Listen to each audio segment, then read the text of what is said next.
नमस्कार साथियों, स्वागत है एक बार फिर से आप सभी का मेरे YouTube channel ABR science classes के अंदर। तो दोस्तों, इस वीडियो के अंतर्गत हम लोग क्लास 10 बायोलॉजी चैप्टर फर्स्ट, जिसका नाम है जीव प्रक्रम पोषण, इसमें लघु उत्तरीय प्रश्न के बारे में बात करने वाले हैं। दोस्तों, इससे पहले वाले वीडियो में हमने इसी चैप्टर का अति लघु क्वेश्चन के बारे में बात किए हुए थे। यदि आपने उस वीडियो को नहीं देखा है तो मैंने उस वीडियो का लिंक डिस्क्रिप्शन में दे दी है, आप लोग वहाँ से उसको देख सकते हैं। तो चलिए दोस्तों, बिना टाइम वेस्ट किए सीधे वीडियो में आगे बढ़ते हैं। दोस्तों, इसमें पहला क्वेश्चन कर रहे हैं, जीवों में पोषण क्यों जरूरी है। तो दोस्तों, जीवों में पोषण क्यों जरूरी है, तो इसका आंसर हो जाएगा दोस्तों कि जीवों में संचारण विधि, टूट फूट को रोकने आदि कार्यों के लिए जीवों की ऊर्जा की आवश्यकता होती है। ऊर्जा प्राप्त करने के लिए खाद्य पदार्थ की जरूरत होती है, जो कि पोषण क्रिया से जीव प्राप्त करते हैं। इसलिए जीवों में पोषण जरूरी है। यानी कि दोस्तों, यहाँ पर कहना चाह रहे हैं कि जीवों में जितने भी जीव होते हैं, उन सभी जीवों में उनकी संचारण क्रिया के लिए, उनमें वृद्धि करने के लिए, टूटे फूटे ऊतकों को रोकने के लिए हमें ऊर्जा की आवश्यकता होती है। और ऊर्जा मिलता कहाँ से, तो खाद्य पदार्थ से। और खाद्य पदार्थ जो होते हैं, ये जीव कैसे प्राप्त करते हैं, तो पोषण क्रिया से प्राप्त करते हैं। इसलिए दोस्तों, जीवों में पोषण क्या है, जरूरी है। नेक्स्ट क्वेश्चन कर रहा है दोस्तों, सेकेंड नंबर क्वेश्चन कर रहा है दोस्तों कि पोषण क्या है। तो दोस्तों, पोषण क्या है, तो पोषण वह विधि है जिसमें जीव पोषक तत्वों को ग्रहण करके उसका उपयोग करता है। तो वह विधि क्या कहलाती है, पोषण कहलाती है। यानी कि पोषण वह तरीका है जिसके द्वारा जीव पोषक तत्वों को ग्रहण करते हैं और उनका उपयोग करते हैं। तो दोस्तों, ये पोषक तत्व क्या होते हैं, तो पोषक तत्व बता दो दोस्तों आपको कि वे सभी तत्व होते हैं जिनके उपयोग से हमें क्या मिलती है, ऊर्जा मिलती है। जैसे कार्बोहाइड्रेट, प्रोटीन, वसा, तो ये सब क्या कहलाते हैं, पोषक तत्व कहलाते हैं। और वह विधि जिसमें हम पोषक तत्वों को ग्रहण करके इनका उपयोग करते हैं, वह विधि क्या कहलाती है, पोषण कहलाती है। 3 नंबर क्वेश्चन कर रहा है दोस्तों, स्वपोषण के लिए किन किन परिस्थितियों का होना आवश्यक है, इनकी उपोत्पाद क्या है। तो दोस्तों, इसका आंसर हो जाएगा कि स्वपोषण पोषण के लिए आवश्यक परिस्थितियाँ सूर्य का प्रकाश, क्लोरोफिल जिसको पर्णहरित कहते हैं, जल, कार्बन डाइऑक्साइड जरूरी है। और इसके उपोत्पाद के रूप में क्या बनता है, तो ऑक्सीजन गैस मुक्त होता है। ठीक है दोस्तों। नेक्स्ट क्वेश्चन बात करते हैं दोस्तों, 4 नंबर, परपोषण से आप क्या समझते हैं। परपोषण से आप क्या समझते हैं। तो दोस्तों, अगर आपने मेरी पहली वीडियो देखा होगा तो उसमें क्वेश्चन आई थी पोषण कितने प्रकार के होते हैं। तो मैंने बताया था कि पोषण जो होता है वो 2 प्रकार का होता है, एक स्वपोषण, दूसरा परपोषण। तो उन्हीं से एक क्वेश्चन पूछा हुआ है, परपोषण से आप क्या समझते हैं। तो परपोषण क्या होता है दोस्तों, तो पोषण की वह विधि जिसमें जीव अपना भोजन स्वयं न बनाकर, ध्यान दीजिएगा, जिसमें जीव अपना भोजन स्वयं न बनाकर अन्य जीव से अपना भोजन प्राप्त करता है। तो पोषण की वह विधि क्या कहलाती है, परपोषण कहलाती है। यानी कि दोस्तों, पोषण का वह विधि, वह तरीका जिसमें जो जीव होते हैं वो अपना भोजन स्वयं नहीं बनाते हैं और दूसरे जीव से, यानी किसी अन्य जीव जैसे पौधे, इस सबसे क्या करते हैं, प्राप्त करते हैं। तो पोषण की वह विधि क्या कहलाते हैं, परपोषण कहलाते हैं। जैसे मनुष्य, जानवर, अमीबा, ये सब जो है अपना भोजन स्वयं नहीं बनाते हैं, दूसरे से प्राप्त करते हैं। तो इनमें जो पोषण की विधि होगी वो कौन सी हो जाएगी, परपोषण हो जाएगी। 5 नंबर क्वेश्चन कर रहा है दोस्तों, मृतजीवी पोषण किसे कहते हैं। मृतजीवी पोषण, इससे पहले दोस्तों हम लोग परपोषण के बारे में बात की है और इसमें पूछ रहे हैं मृतजीवी पोषण किसे कहते हैं। तो दोस्तों, जो परपोषण होता है, ये परपोषण 3 प्रकार का होता है, जिनमें पहला है मृतजीवी, दूसरा परजीवी और तीसरा होता है प्राणी समपोषी या फिर प्राणी समभोजी। तो उनमें से पहला जो है मृतजीवी, उसी के बारे में क्वेश्चन पूछा हुआ है। तो मृतजीवी पोषण किसे कहते हैं दोस्तों, तो कह रहे हैं पोषण की वह विधि जिसमें जीव अपना भोजन मृत जंतु एवं पौधे के शरीर से घुलित कार्बनिक पदार्थ के रूप में ग्रहण करता है। तो पोषण की वह विधि क्या कहलाता है, मृतजीवी पोषण कहलाती है।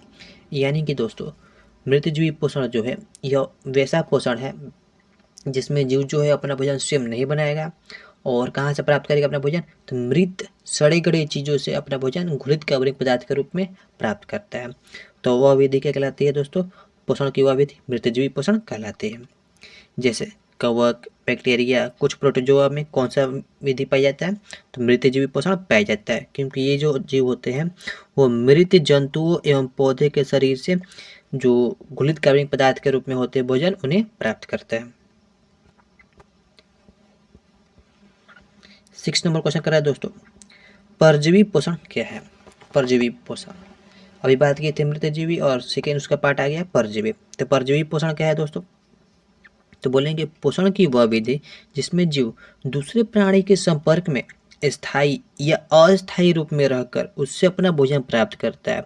तो इस प्रकार के पोषण को हम लोग क्या कहते हैं? परजीवी पोषण कहते हैं। मृतजीवी पोषण में क्या होता था कि जो जीव होते हैं वो अपना भोजन मृत सड़े गले चीज़ों से अपना भोजन प्राप्त करते थे, जो कि परजीवी पोषण में क्या हो रहा है कि जो जीव है वो दूसरे प्राणी के संपर्क में स्थायी यानी कि हमेशा के लिए या फिर अस्थायी यानी कि थोड़े समय के लिए उससे चिपके रहेंगे, उनके साथ रहेंगे और उससे अपना भोजन प्राप्त करेंगे। तो इस प्रकार के पोषण को हम लोग क्या बोलते हैं? परजीवी पोषण कहते हैं। जैसे हम दोस्तों सबसे बड़ी आपको एग्जाम्पल दे सकता हूँ यहाँ पर जोंक। जोंक का आपने देखा है ना, क्या होता है? हमारे शरीर से चिपक जाते हैं और हमसे क्या करते हैं? अपना भोजन यानी कि खून और उसका क्या करते हैं? प्राप्त करते रहते हैं। तो उसी तरीके से दोस्तों पौधे में एक होता है अमरबेल। अमरबेल भी क्या होता है? दूसरे पौधे से चिपक जाता है और उससे अपना भोजन प्राप्त करता रहता है।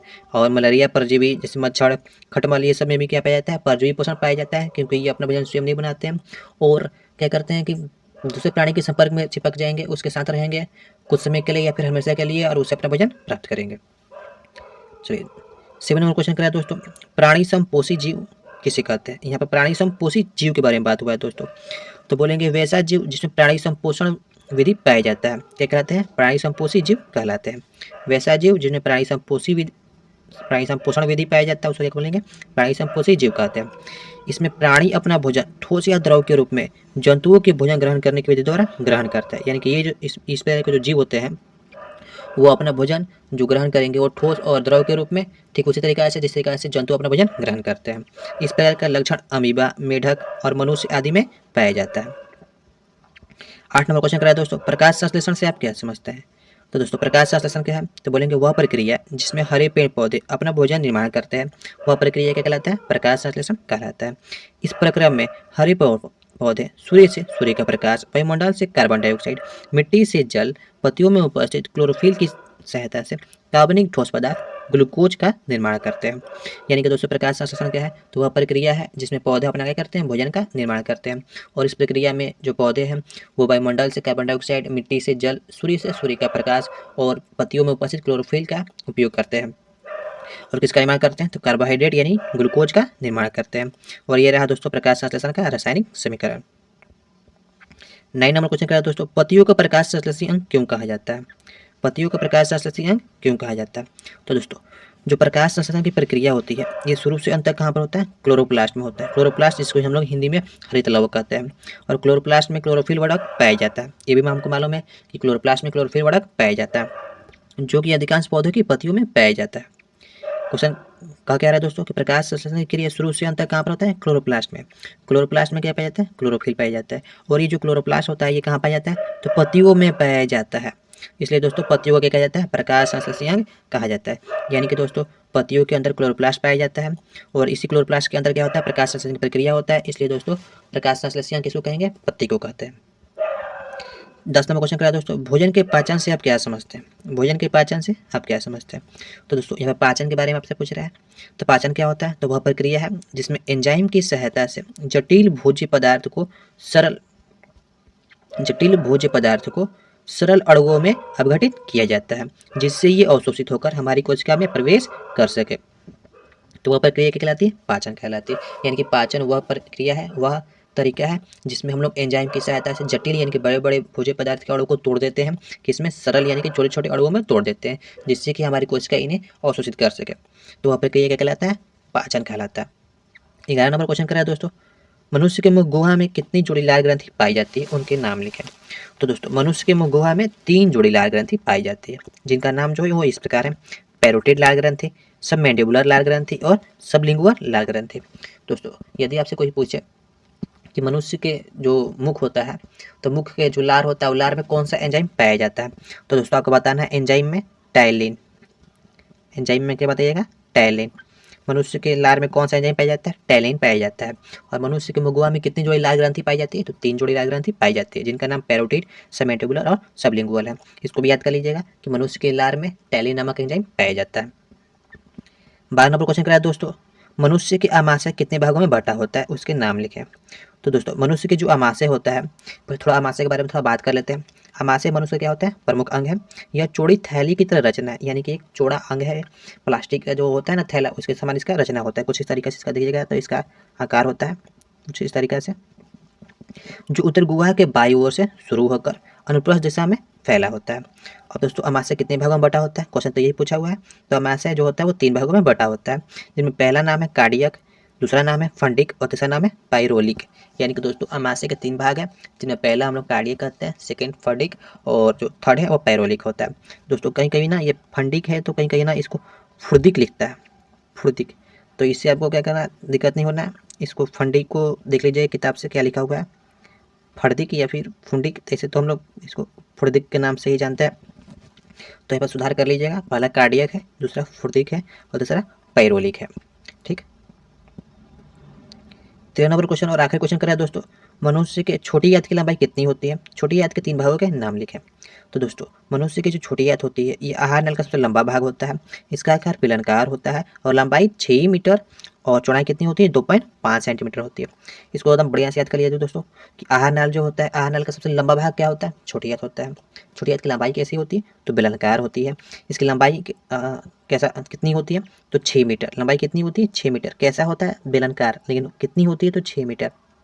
चौड़ाई 2.5 सेंटीमीटर।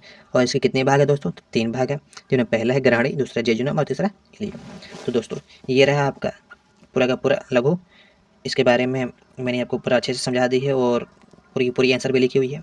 दोस्तों यदि आपको इसी तरीक़े से और भी वीडियो चाहिए तो कमेंट में ज़रूर बताइएगा। तो दोस्तों मिलते हैं नई वीडियो के अंदर।